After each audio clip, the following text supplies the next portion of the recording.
शाम के 4 बजने वाले हैं। वक्त हो गया है फास्ट एंड फैक्ट्स का। फास्ट एंड फैक्ट्स में हम सारी खबरें पूरी रिसर्च के साथ आप तक पहुंचाने की कोशिश करते हैं। मेरे साथ है मेरी दोस्त अदिति त्यागी और मेरे साथ है रूबिका लियाकत। बिहार के सीएम नीतीश कुमार की तुलना मधु कोड़ा से करने पर जेडीयू बाहुबली नेता शहाबुद्दीन से नाराज हो गए हैं। भागलपुर सेंट्रल जेल से रिहाई के बाद शहाबुद्दीन ने नीतीश कुमार को पहले परिस्थितियों का मुख्यमंत्री बताया, फिर उन्हें बिना जनाधार वाला नेता बताते हुए झारखंड के पूर्व मुख्यमंत्री मधु कोड़ा से तुलना कर दी। वहीं मधु कोड़ा जो निर्दलीय होने के बावजूद झारखंड के मुख्यमंत्री बन गए थे। शहाबुद्दीन के इस बयान से जेडीयू भड़क गई है।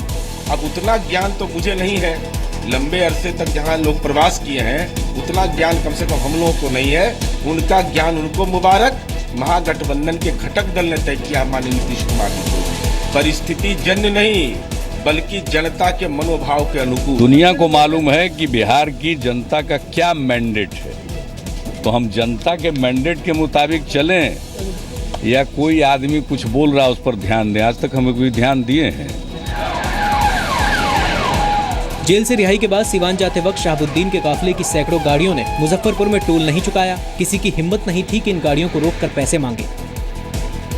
टोल टैक्स सेंटर पर एक पुलिस अधिकारी ने टोल सेंटर वाले को बाध्य किया है कि गाड़ियों को फ्री जाने। तो एक बड़ा सवाल खड़ा हो रहा है बिहार के अंदर कि क्या अपराधियों के लिए इस प्रकार के कानून लागू होंगे? इसका जवाब तो बीजेपी के मंत्री बताएंगे। नितिन गडकरी जी जो इस विभाग के मंत्री हैं, तो उनके अधीनस्थ कर्मचारियों ने कैसे बिना टोल टैक्स दिए हुए किसी काफिला को जाने दिया? सभी मंत्री क्या शहाबुद्दीन के बाहर निकलने का ही इंतजार कर रहे थे कि राजनीति हो, और राजनीति के बाद ही सीबीआई भी ये तय करेगी कि उसको ये केस अपने हाथ में लेना है या नहीं?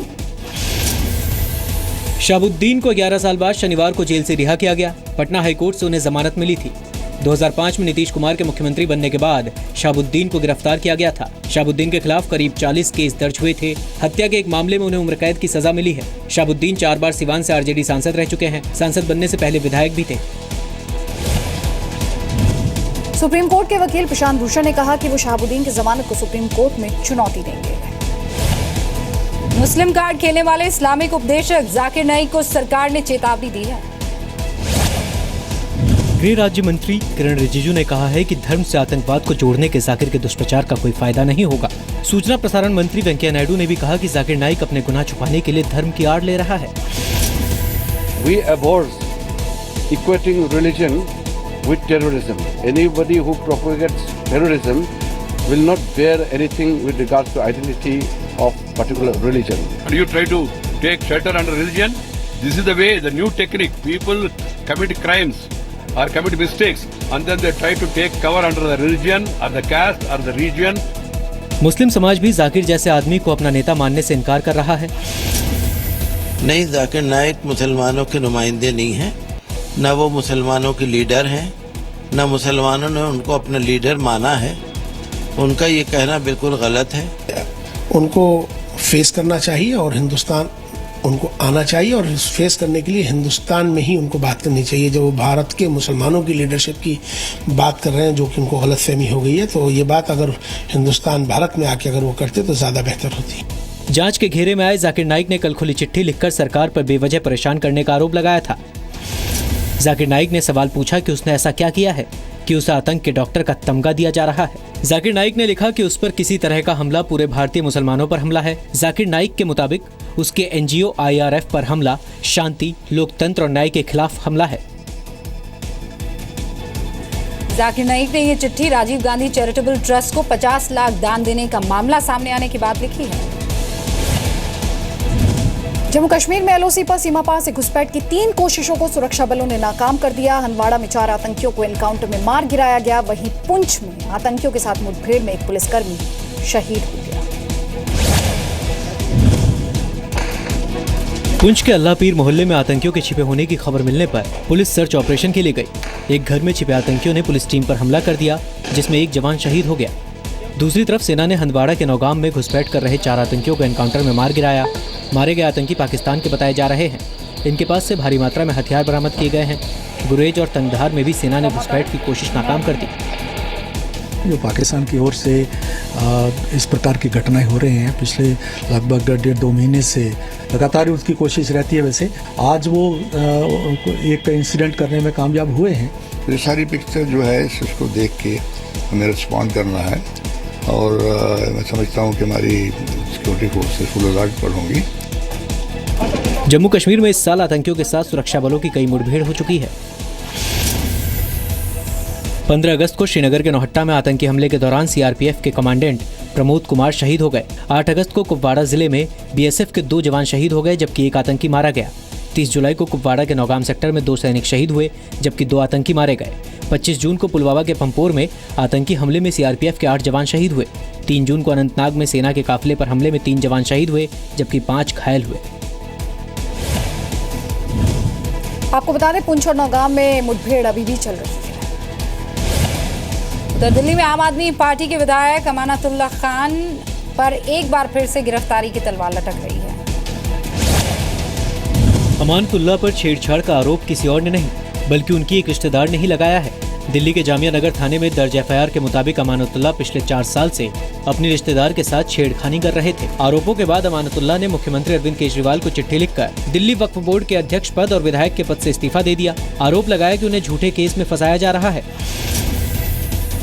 इनकी रोज कुछ न कुछ गंदगी आ रही है।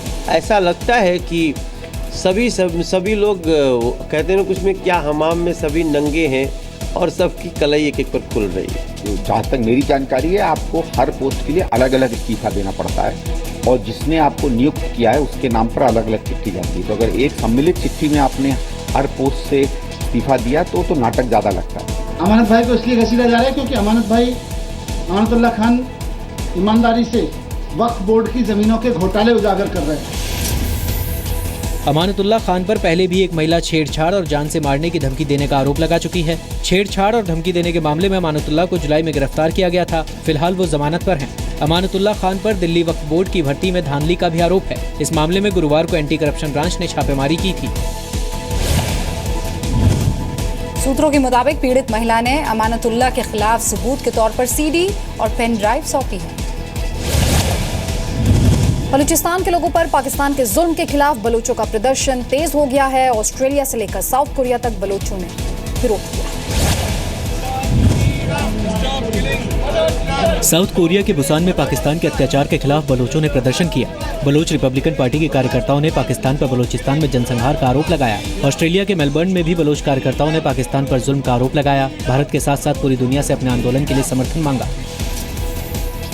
हम इंडिया बशमूल बाकी हमसाय ममालिक और बाकी महज़ब ममालिक से रिक्वेस्ट करते हैं कि बलूचों के लिए अपने दरवाजे खोल दें और बलूचों को अज़ाइलम दें और उनको जगह दें।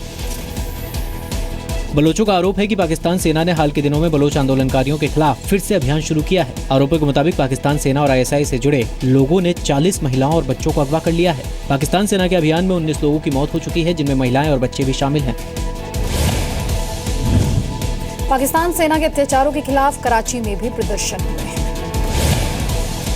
दिल्ली से मुंबई के बीच टेलगो ट्रेन का फाइनल ट्रायल कामयाब रहा। 12 घंटे से भी कम वक्त में टेलगो दिल्ली से मुंबई पहुंची।